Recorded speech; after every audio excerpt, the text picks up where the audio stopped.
But what we'd really like to do now is hand over to our first speaker, who is Lindsey Hall from Real Ideas. Are you there and ready, Lindsey?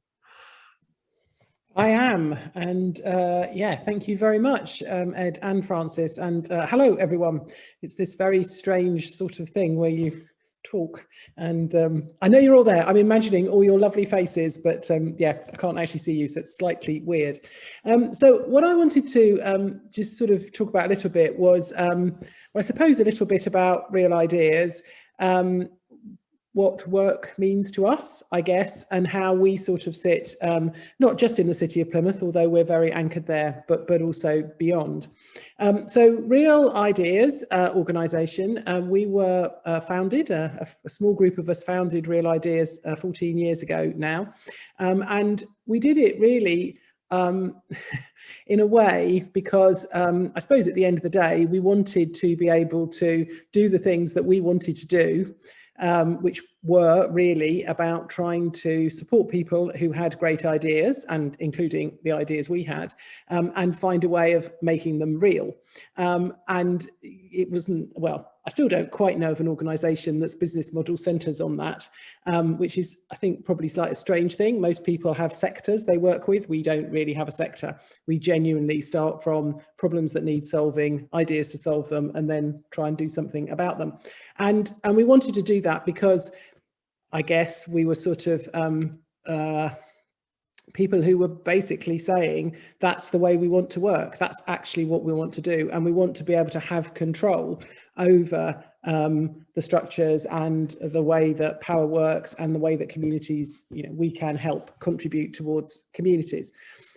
Which in one way is a hugely privileged position, because essentially what it meant was, you know, and if we're honest about it, it means that, you know, you end up with people who have probably grown up with certain sets of experiences, you know, who have certain levels of educational attainment, who have the flexibility to be able to join in that way.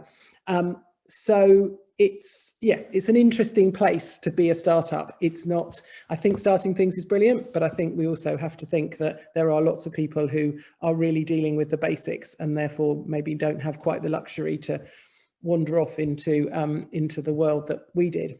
And we called ourselves Real Ideas mainly because we sort of wanted to operate in that messy space that Francis has slightly described, which is, we're really interested in ideas, and ideas are lovely because obviously you can describe ideas in a beautifully pure way and you can be quite absolute about them, and it's quite a luxurious thing, lovely thing, really important thing to do, but it is, in the end, they stay ideas unless you can in some way apply them. So the real bit has always been incredibly important to us, because we do want to make things change.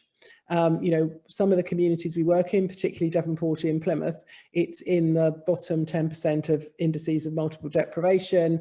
We still have people who pitch their tents outside our buildings because they don't have anywhere else to live. You know, we still have people who are, well, we still clear up, you know, the remains of drug use and all sorts of other things. So it's not a, you know, it's not a leafy suburb in any sense. It's a place where people are dealing with a lot of issues.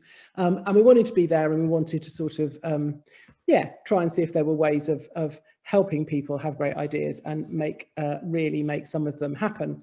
And I think that essentially what we've learned in all of that is that it means that we are constantly operating with contradictions and dilemmas. And I suppose for me, that's one of the really interesting things about trying to work in a different way. It's because in the end, it all comes down to who has power, and who has power to make decisions, who has power to choose what they engage with, who has, you know, power to influence others who have impact on them. And so if you sort of sit in between the very real, and in some ways the very real and the structures around a lot of the way that work works, it's too many works here, but they actually do work because actually they take people in. And I constantly have this conversation because one of the things we do is work with a lot of young people, particularly young people for whom education in the system hasn't worked. And when you look at it, our education system is wonderfully linear. And if you go through and you succeed at each junction, then relatively it works for you. Relatively, it's not that difficult to get a job, and probably a job that you might even quite enjoy, and often one that's quite well rewarded. However, if you are part of the about 20% of our population that consistently education fails, then you're sort of popped out of this scenario, and you're left in a space where suddenly you find that you don't necessarily know what the next step is. You often don't have the power to make the choices you want. And sometimes that power is just because you don't know what might be possible. You don't know who to talk to. You might not have the networks or the connections to make any of it happen. You may simply not have the basics. You know, you might not have anywhere to live. You might not have any money. And so suddenly you find yourself in a completely different world where work means something else.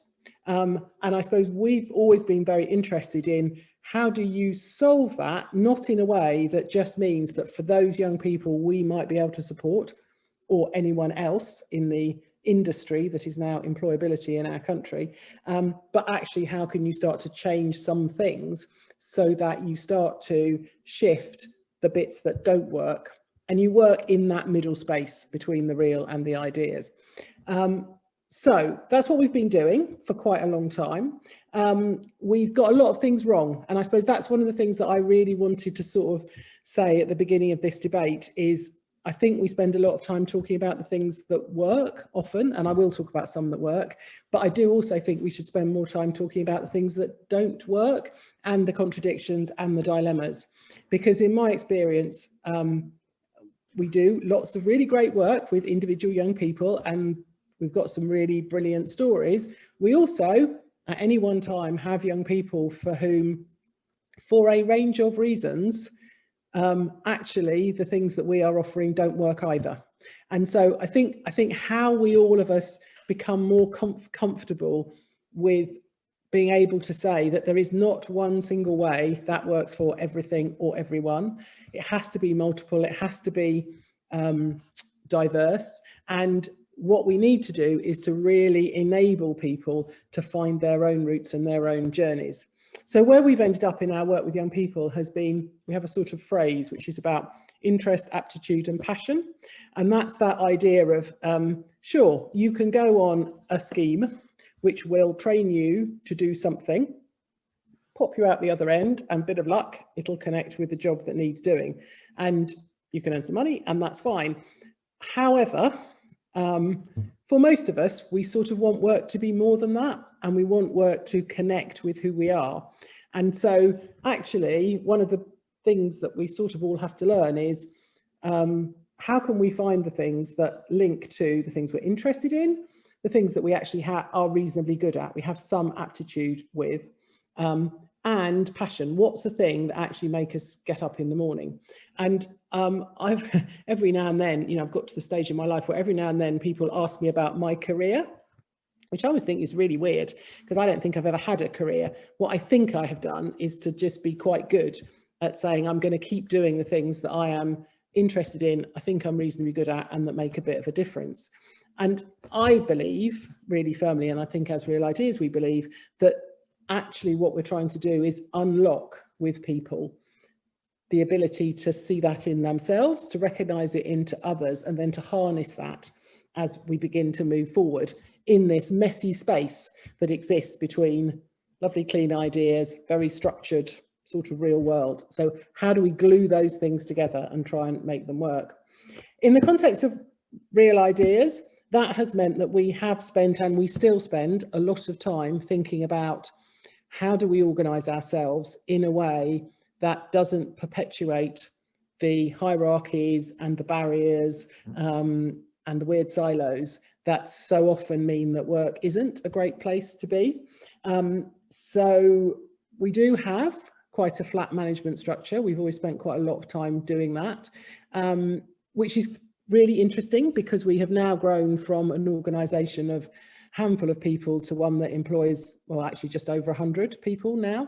And that's quite a big organisation to run without some structures. So we're back to the whole dilemmas. We have to have some structures, but we also don't want structures that stop the I suppose responsible freedom is the phrase that we're currently using at the moment. So we'd love everybody to be able to work in the flexible ways that they need, but we also need everybody to be able to think about each other and therefore to be responsible and to make the choices about that flexibility, which links not just to their personal needs, but actually to everyone who's around them.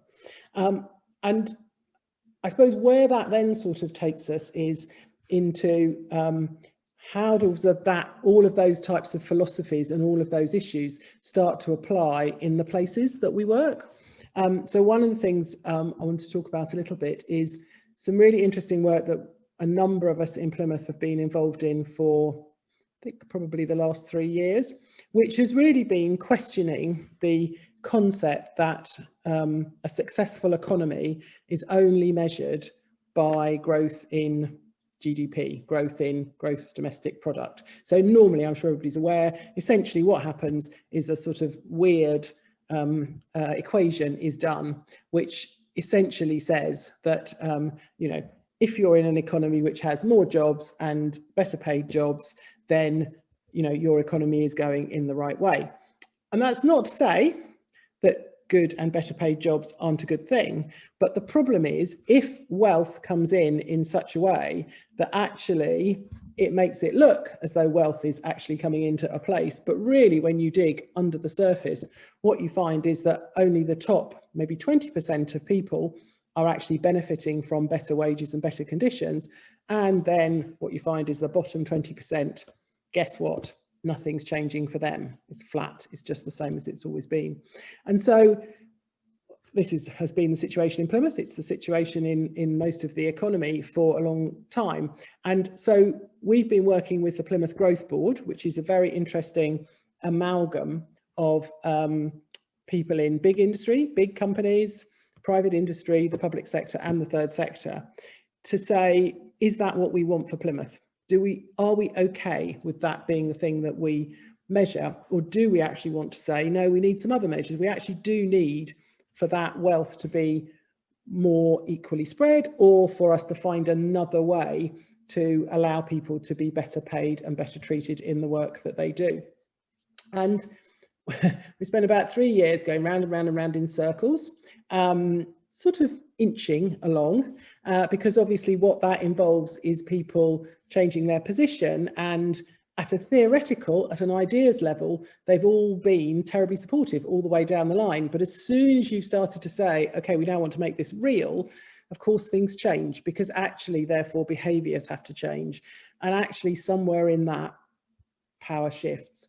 And in a very interesting way, last summer, as a consequence in some ways of COVID, as Francis has said, we've all learnt that actually civic power is different now.